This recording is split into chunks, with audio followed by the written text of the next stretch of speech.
But yeah, so it's different for everybody. No, man, of course. But the point was like, we're talking about 2023 and Rawls and Cray like. So what was battle of the day for institution? But I say Frankie Fraser and Thesaurus. Do you? Yeah. I would have said that, I haven't seen them, but I would have thought you would have said the title match. But that's obvious. Because Exactly. the title match lives up to everything it should have been, so I see that as a different category. But it's not obvious that all title matches live up to what they should be, innit? Some of them are a bit shit. The less said about it, the better. Lyrically, okay, yeah. If we're talking about the best battle for every attribute you can think of, it has to be the title match. But I just feel like that's what it should be. You know what I mean? But wasn't Frankie and Saurus what it should be? It was better. Yeah, okay. Yeah, I can tell you exactly why. Because the Saurus battles, for some reason, in his 40s, he still cares about battle rap so much. He battles every 2 weeks. And he was better than we thought he was going to be. Yeah. That's why. And I told him, bro. I was like, I know you're never going to be shit because you're the Saurus. You aren't shit. But I was like, you were way better because you just care. And he was like, bro, you think I'm going to battle? And do you know what he said? He was like, Bender's my ultimate guy. And he was like, when Bender has told me a list of names and one of them was Frankie Fraser. That's what he told me. He was like, it sounds corny, but it's the truth. He was like, Bender over the years mentioned certain people to me, and he was like, Frankie Fraser was one of the names Bender mentioned. So he was like, I'm never gonna battle somebody Bender holds in high regard and flop. No way. Of course. And I rated that so much. I told him, I was like, bro, look, I booked you multiple times. Me and you are cool, but like, I would never book you if I thought you'd give it, not give it your all. But I was like, you really took this shit seriously. So that's why that one stands out more.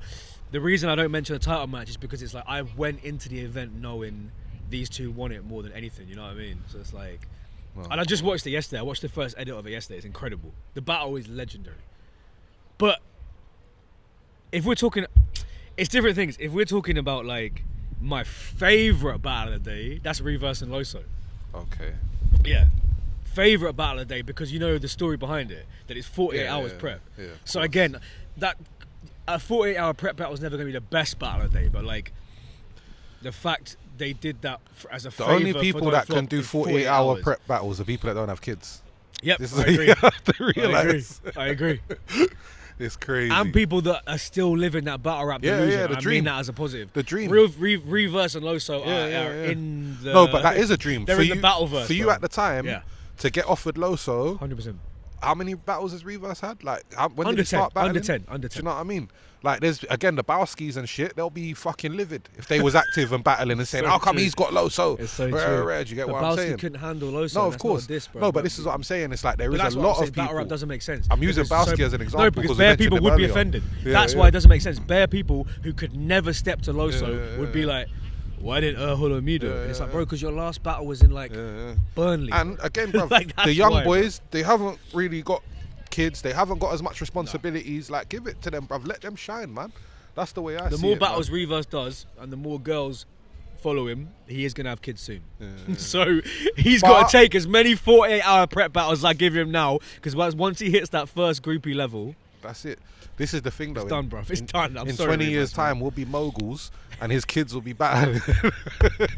His kids will be battling for ITV. You get me? But yeah, like, so I would honestly say, yeah, like, I think, let's say best battle joint was the title match and Frankie Saurus. My personal favourite, Reverse and Loso, because neither of them had to do it. Reverse could have said, don't take the piss. Come on, bro. Like, I'm up and coming, but I'm not that hungry.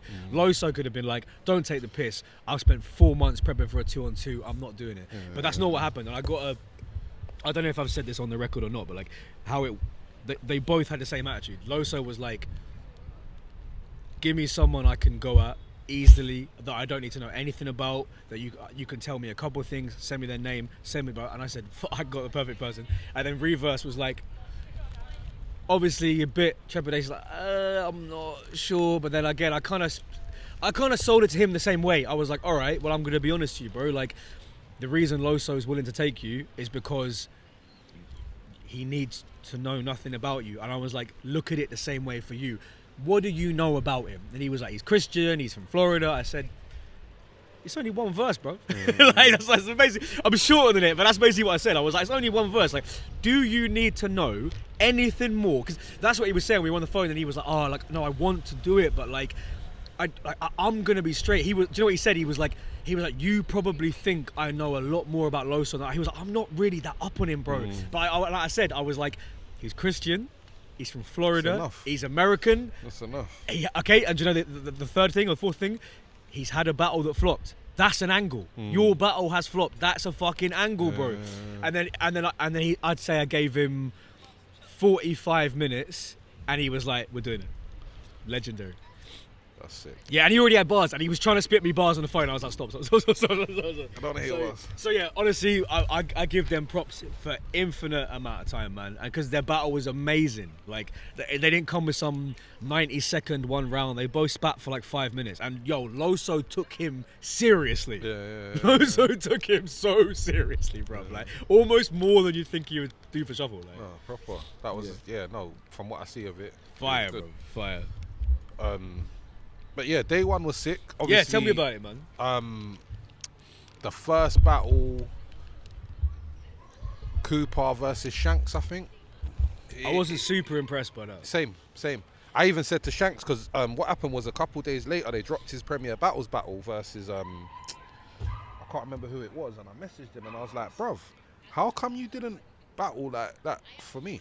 And he was like, oh, I suppose like the points thing and that just motivated me more and that. And I was like, fair enough. bruv, like, come on, man. But again, you know, I tried the original battle that was booked was Shanks versus Frost, and that's just been announced for PB. I know, I saw that. Again, yeah, I thought that was a bit of a violation. I spoke about that in my prediction. I thought that card was a bit of a violation for it them is what too, it man. is. I Trubs is expected new that. to it, I think. It's Trubs' card, isn't it? I think. He's new to this shit. I don't think that's his problem, The though. etiquette. I don't know. I don't think he's actually done something No, wrong that's there. what I'm saying to you. It's not him. Yeah. That's what I'm saying. It's not him. Those two should have said, that's Hulk's battle, man. This Hulk tried to book this battle already. Yeah. Do you get what I'm saying? No, But they should have known better, man. But it is what it is. Again,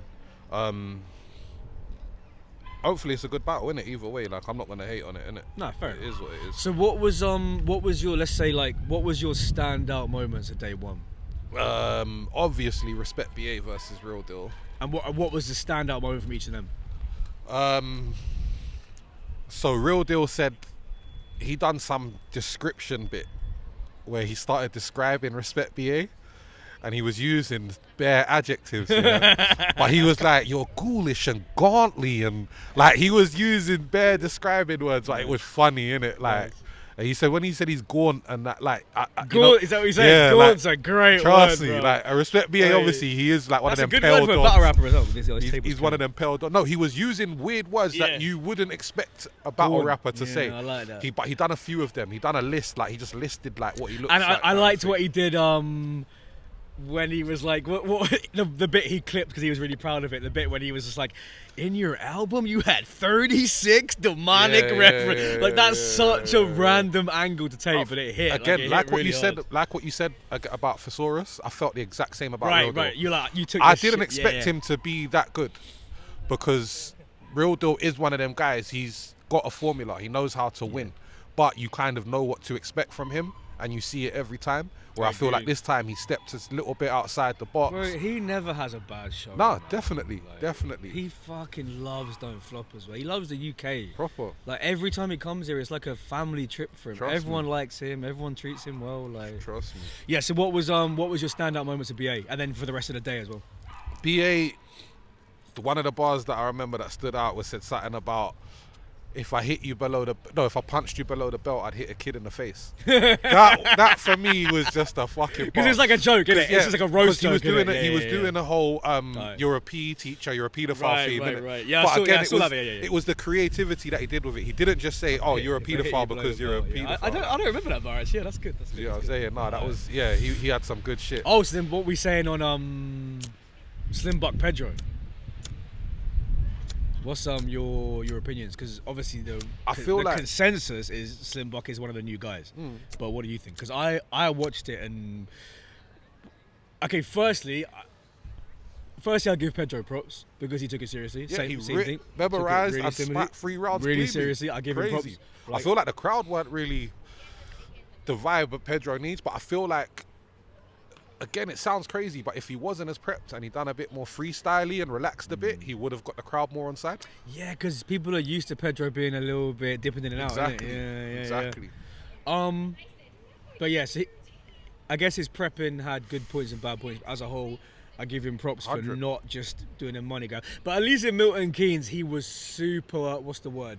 He was super upfront about it being like a money grab. He was like, I don't give a fuck about this Milton Keynes event, but if you pay me, I'll come. Which you can't actually hate on a battle rapper for doing that, really, because it is a business at the end of the day. But with that, I give him props that he was not just like, oh, who's Slimbuck? He's got no views. He was like, oh, Hulk says he's the guy. I'll take him. So yeah, he was. And Slimbuck was sick. Now, do you know what? I Sick. offered Pedro multiple people in it, and he kind of landed on Slimbuck. Nice. Because it was different. Different. Yeah, Do you get me? He's never battled someone who's actually African, you know, not from... Yeah, like legit African. Because in one of the podcasts, I asked him, has he battled anyone that's actually African? He was like, Colton Shanks. I was like, no, I mean, like, actually accent I'm and just everything. picturing Carlton Shanks listening at home, like eating his dinner and being like, what? Pricking up and shit. But he was born in Africa and shit, innit? He did live in yeah, Nigeria but it's and shit like, as a younger, yeah, we mean like someone who's come The from accent, Africa, like, yeah, everything, exactly. like, yeah. And yo, the accent is a USP, bruv. Yeah, like, yeah, I told him this 2 weeks later when I saw him. I was like, bro, I'm telling you, the things people are gonna diss you for, they are what makes you exciting, bro. Bro, the reason why Don't Flop blew up, I feel, is because people saw representation in Blizzard and Lunacy and them, man. They saw like kids at home watching in college were like, yo, that guy's kind of like me, that could be me, like he looks cool and I could be that cool. And it's the representation. A lot of the time when you're not from a certain demographic and you look at things like I've got a guy from work who doesn't watch UK battle rap, he watches American battle rap, he knows about Scoop. And he said to me he watched a guy from Liverpool with a beer in his hand and he couldn't get it. He just thought, like, what's this guy doing? Oh shit, that's and interesting. that's O'Shea. That's our, like, one of our goats. Do you get what I'm saying? But it's like, to certain demographics, they're gonna be like, what is this shit? This ain't part of the culture that I'm used to and stuff. So there's always that representation in it, man. But I feel like Slimbuck's got that because, again, there's a lot of Africans in the UK. For lots of reasons, they felt like battle rap ain't represented them in the past. And now they've got someone there, a champion, and they could say he's our guy. I was going to say, but it's actually the flip side as well. There's a lot of Africans that only watch the Nigerian shit. Or not only, but let me say it again. There's a lot of Africans that make up the majority of the people who watch his other battles. You see what I'm saying? So it's like, and it's those as well are like, we've got a guy now. This guy we've been watching. None of the rest, because his battles don't get crazy views, but the people who do watch ride for him hard. So let's say his battles get 5k average. Of that 5,000 people, there's like 4,500 that are probably African based, and they are now seeing this guy get big looks in the UK. Because of course they're seeing Pedro. If you're watching an African battle from Nigeria with 5,000 views, you've seen Pedro versus O'Shea. You know what I'm saying? So now like, those people are like, oh my god, and then as you on top of that, as you said, Africans based in the UK are like, we've got a fucking proper representation. My ops, but the cops up more. Yeah, I laugh when I hear a cop.